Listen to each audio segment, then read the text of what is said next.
Growing weed. Bam. Who here wants to grow this?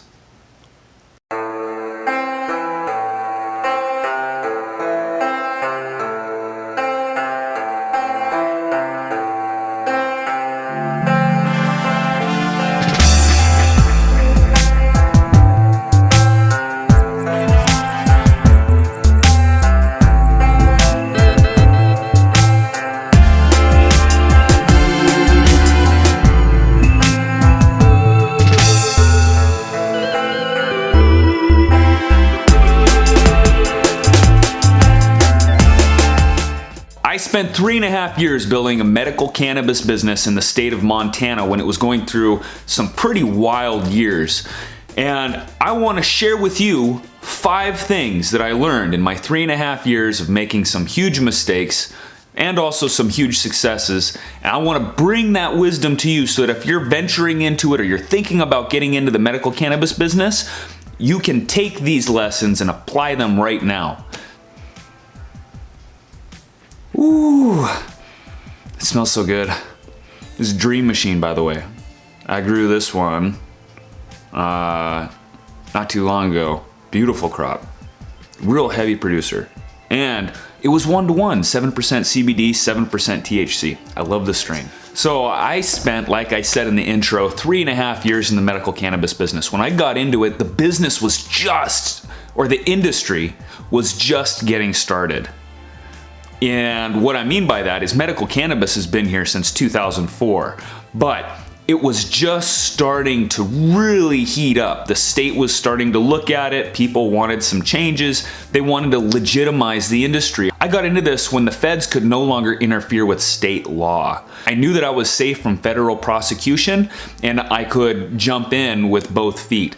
So I took the money that I had earned from selling a car that I had built, a 1968 Chevelle. It was beautiful. I took the money that I had earned from that and I invested it into the medical cannabis business. So I started buying lights and ventilation systems and all that kind of stuff. And then it just grew and it grew and it grew from there as I took on patient count. And then the state did something that really surprised me, and I think everyone.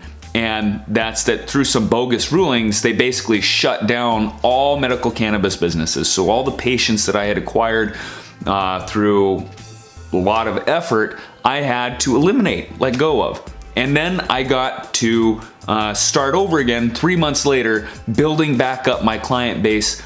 And another thing, when the state came in and they said, well, you have to get rid of all of your patients, you could keep 3. So basically what that did is that allowed me to keep just enough plants to keep the strains alive, or the cultivars if you're a snob, and it allowed me to keep those alive through the process. And then once the medical cannabis laws were reinstated, now we were allowed to go back out and gather up a whole bunch of patients again. So I went out, started all over again, built my business even bigger than the first time, only to lose it because I made some bad decisions. And to be honest, my heart just wasn't in the business. So I wasn't committed enough. So through this process though, I gained a whole lot of insight, understanding in myself, but also into the business. And I want to share with you these 5 things. So that's a little bit about my background story. Let's go ahead and dive into the 5 things that I learned through this process. Number 1. Growing weed, pot, cannabis, whatever you want to call it, is a blast. And it is an extremely hardy plant. So unless you are going for extremely top-notch bud, anybody can grow it. Anybody can learn how to do this. If you're just growing for yourself, say in a small tent, it's totally doable. And YouTube has everything you need to learn how to do it, okay? I never went to a single class. I read 1 book about it, and everything else I picked up from YouTube. And I went from growing just a couple of plants to growing over 150 plants all at one time. And they were very healthy. I grew some really good bud, all right? That's one of the next lessons, is that if you think you grow the best bud, you're in good company, because you will hear that across the industry. Everybody who grows, almost everybody who grows, thinks that they grow some of the best bud out there. All bud is pretty good. I mean, unless it comes from Mexico. If you are worried, what I'm trying to say is that if you are worried that your bud can't keep up and somebody else is talking to you saying, oh, mine is so good, blah, blah, blah, blah, chances are yours is just as good as theirs, if not better. So don't beat yourself up if you are doubting your ability to grow stellar cannabis. The third thing is that this business is full of all types. And when I say that, not everyone in this industry is a shark, but they are out there. And you gotta watch out, because if you're smaller than them, they are looking to hunt and feed. Staying out of hot water or staying out of jail starts with not making shady decisions. And so if you're associated with somebody who is making some shady decisions that you don't quite agree with, be wary of that. Because in the cannabis game, it's not like you're dealing with a car wash. If you make a mistake in the cannabis game, you could be facing federal prosecution. That's not something worth gambling with. So really pay attention to the people that you associate with. In this business, treat everyone as a friend, but regard them as a possibility that they're a shark. Please listen to this one, because this leads into the next lesson that I learned. Okay, so the fourth thing is your success in this business is only going to be matched by your level of determination. So if things start getting tough and you decide you want to fold it up, or if you start giving up, that's as far as you're going to go. So your success is only going to be equaled by the tenacity that you have inside to carry through when the obstacles happen. When you have a crop and it's infested with spider mites and it doesn't look like you're going to be able to win, because spider mites really are like the Borg. They are unstoppable, especially if you're not using nasty chemicals that are out there. So if you're facing that and it's enough to stop you, then how are you gonna make it through the next obstacle? What I'm trying to say is that if you're gonna build this business, if you're gonna do this, you have to be bigger than any of the problems that come your way. If something is causing problems for you and you're facing it and you don't feel like you can make it, are you smaller than that problem? Because if you've made it to that point, okay, life tests us. Life gives us these challenges, and every time you solve that problem, you become more capable, more powerful, more able to reach whatever it is that you're trying to reach for. So don't let a problem get in your way. You got to switch up your mindset and look at it as an opportunity to learn and get better and more capable. In this industry, there is always going to be the fearmongers.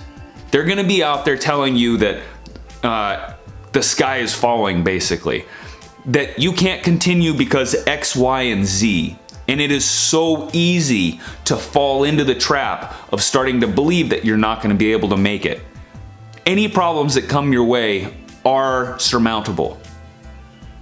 Unless you're going to prison because you made some shady decisions, or because the state just decides that they don't like what you're doing. It's definitely a risky business. There's no doubt about it. I mean, if you get into this, I hope you get into it with the realization and the understanding that you're not getting into a typical business. When you get into the cannabis game, you are putting your ass on the line. And hopefully you know why you're doing it. If it's just because you want a fat bankroll, you're in for a wake-up call. You're in for some surprises. When I got into the medical cannabis game, it was because I'd lost my business before and I thought I was gonna jump right in and just start raking in the dough. And while it can be a profitable business, it also can be a very expensive business to be in. And expensive in more ways than just money. It's expensive at a peace of mind because you are always walking on the edge. So, are you capable of walking on that edge? Are you capable of having that always in the back of your mind that at any point in time, you could be facing some pretty heavy issues with the law? You have to be okay with that. So if you're gonna do this, don't listen to the fear mongers. Stay strong, stay connected to the vision, to your goal, whatever you're going for, you have to stay locked onto that. And when you get into it, you have to say, this is where I'm going.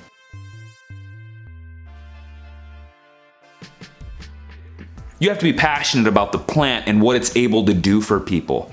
You have to be passionate about the process of whatever aspect of the business that you're gonna be getting into. If you are not passionate about what you are doing, it will not succeed because you won't have the inner drive to carry through when you do face those challenges that inevitably will come. You don't wanna be sitting 2.5, 3.5 years down the road saying, I'm so invested in this, I don't know how to get out. Because that's where I was. I wasn't truly passionate enough about the cannabis industry to sustain my spirit through all of the challenges that I had faced. And I want to make sure that you don't end up in the same situation. If you're looking to get into this, make sure you ask yourself these 3 questions. Are you passionate? Are you patient? Are you willing to wait? Because it takes a long time to build something successful. And 3, are you willing to do whatever it takes? Are you willing to work those long nights? Are you willing to carry the stress? Are you willing to have banks say no to you? There's going to be all kinds of challenges, so you have to make sure that you meet those 3 criteria. One of the largest mistakes that I've seen in this industry from the people that I've met, the people that I've talked to in my own personal experience, the largest mistake is the people that we decide to partner with. If there's any way that you can build your business on your own, do it. If you're gonna do a partnership, make sure that you thoroughly understand what you're getting into. Make sure that you understand you have an exit strategy so that if things go sideways, you have a way out without losing your ass. And 3, make sure the person that you're getting into business with is worth getting into business with. Have they demonstrated things in the past that make them a worthwhile partner? If not, steer clear. Save yourself the trouble. You could lose everything by making a bad decision here. The cannabis industry is growing and thriving. It is not stopping. It is not going to go backwards. There is room for you. If you've wondered, can I really do this? You can. There are people out there who have started exactly where you have started, maybe with less, and they made it. So one of the biggest things that you can do right now after answering these questions and going through this is find somebody who has done what you want to do. Find somebody who has built a business and model what they have done. Follow what they have done. And you will meet with the same successes that they have met with. So, and don't just follow one person, find multiple people. Grow. If you want to grow your business, you have to grow yourself. You have to keep educating yourself to meet that level. Take on those challenges as opportunities to learn, and I guarantee there is success in your future. You can do this. So be real, make good decisions, elevate for life. You elevate yourself and you elevate the world. Keep growing. I really appreciate you guys. I hope that I offered some really valuable information to you. Watch my next videos. I'll be coming back and sharing a whole lot more. So subscribe, hit the like button, do me a favor, please. I'm building a new business. Come help me build my business. Hopefully I can help you build your business. This is a mutual thing. Subscribe right there. And maybe watch another one of my videos. If you are in the cannabis industry and you know what I'm talking about, share your comments below because everybody who wants to get into this needs to have the voice of the people who have experienced it. We'll see you on the next one. Peace out, guys.